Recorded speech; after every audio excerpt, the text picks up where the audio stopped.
সাফা ও মারওয়া দুইটি ছোট পাহাড়। জবলে আবু কুবাইসের একটি অংশ হলো সাফা আর কুয়াইকিয়ান পাহাড়ের একটি অংশ হলো মারওয়া।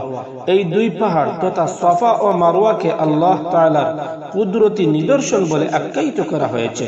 আল্লাহ তাআলা বলেন, ইন্নাস সাফা ওয়াল মারওয়াতা মিন শাআইরিল্লাহ ফামান হাজ্জাল বাইতা আও ইতামারা ফালা জুনাহা আলাইহি আন ইয়াতাওয়াফা বিহিমা ওয়ামান তাতাওয়া খায়রান ফাইন্নাল্লাহা শাকিরুন আলিম।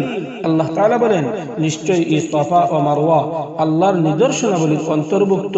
সুতরাং যে ব্যক্তি বাইতুল্লাহর হজ করবে বা উমরা করবে তার জন্য এই দুইটি পাহাড় প্রদক্ষিণ করা কোনো অসুবিধা নেই। কোন ব্যক্তি স্বতঃস্ফূর্তভাবে কোনো কল্যাণকর কাজ করলে আল্লাহ তাআলা অবশ্যই গুণগ্রাহী ও সর্বজ্ঞ। এই দুই পাহাড়ে সাই করা ওয়াজিব।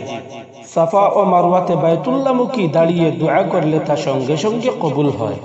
সাই করার শুরুতে সাফা পাহাড়ে দাঁড়ালেই বাইতুল্লাহ চোখের সামনে ভাসতে থাকে, সেখানে দাঁড়িয়ে দোয়া করলে সেই দোয়া কবুল হয়।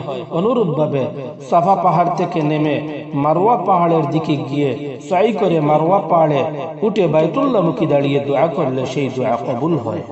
আল্লাহর রাসূল সাফা পাহাড়ের এতটা উপরে আরোহণ করলেন যে বাইতুল্লাহ দেখতে পেলেন। তিনি কিবলামুখী হলেন, আল্লাহর একত্ব ও মাহাত্ম্য ঘোষণা করলেন এবং বললেন, লা ইলাহা ইল্লাল্লাহু ওয়াহদাহু লা শারীকা লাহ, লাহুল মুলকু ওয়া লাহুল হামদু ওয়া হুয়া আলা কুল্লি শাইইন কাদির, লা ইলাহা ইল্লাল্লাহ ওয়াহদাহু আনজাযা ওয়া'দাহু ওয়া নাসারা 'আবদাহু ওয়া হাযামাল আহজাবা ওয়াহদাহু।